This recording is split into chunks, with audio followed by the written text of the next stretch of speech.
I saw two things today. One of them saying that to get everything you want, you have to sacrifice everything. And off my dome, that one kind of felt weird because to get everything you want, you have to give up everything. It seems paradoxical. It seems like the statement in itself is an oxymoron. It seems counterintuitive.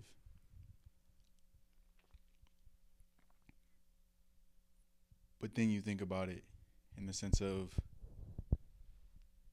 the correlation and example that I saw that I related with was them talking about Michael Jordan and the same things that help him become who he is now as a whatever age man are the same things that hinder him from this point forward because his competitive obsession, his nothing else matters but winning, his centered world perspective, all were some of the reasons why he was able to be so great in basketball and why one of the reasons why he won so much and did so well at the highest stages is because he is that player. Of course, other things went into it, but those are important considerations. But at the same time, those are the same things that makes him as a 40-year-old man, 50-year-old man, however old Michael Jordan is right now. No, he can't be 40 because LeBron's 40. I'm tripping. 60-year-old man that makes him have the statement like, I would give anything to play ball again. I would trade it all to play ball again because that's all he knows. Well, that's not all he knows, but that is his everything.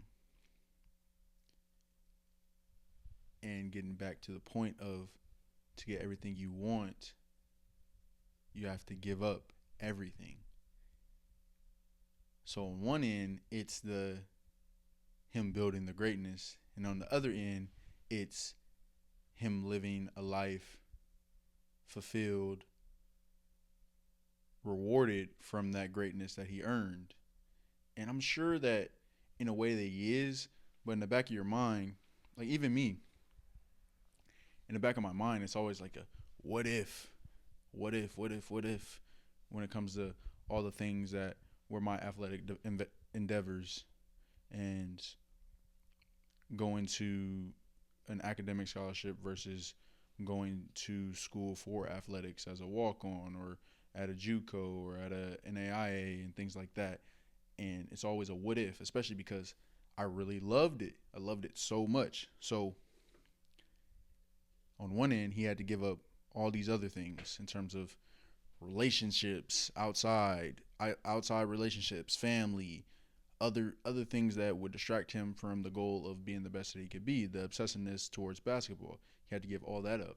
But then when it was time, when it was time to give basketball up, now he has to give basketball up. And in the back of your mind, it's like basketball got me here, and I've been basketball my whole life. Giving it up now is kind of crazy, and he has to cope with that. And I'm sure that he has in a way.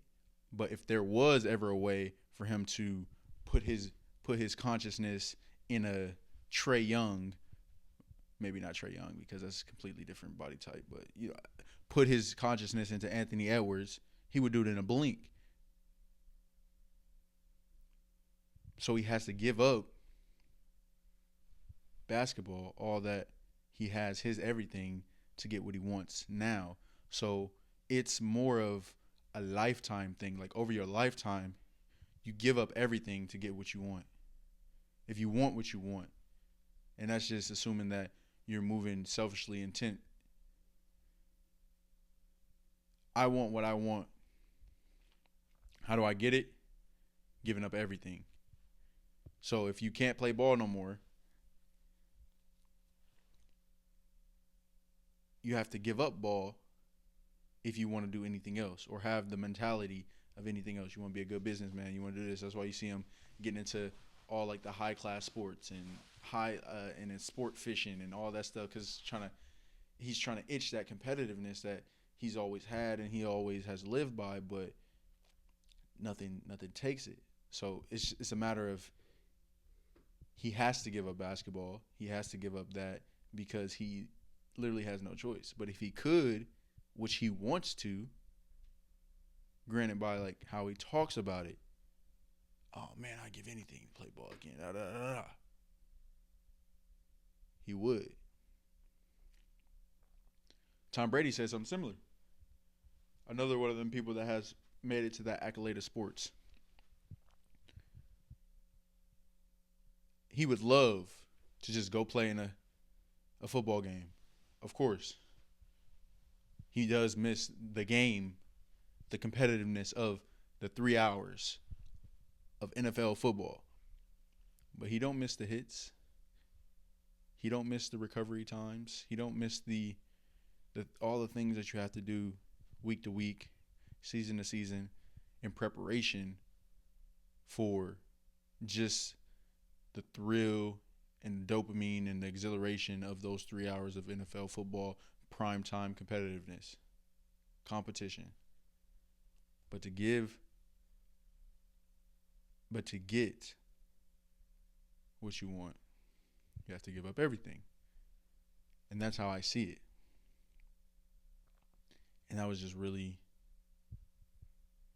it clicked when I heard the Michael Jordan example to me in my head because I've heard it before and it just seemed like, no, that's not true. You don't have to, even if you're moving selfishly.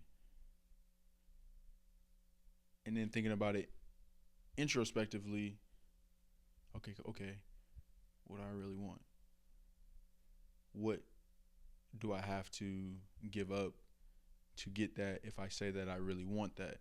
Because if I say that I really want something and I know what it takes and I don't do what it takes to get it, do I really want it?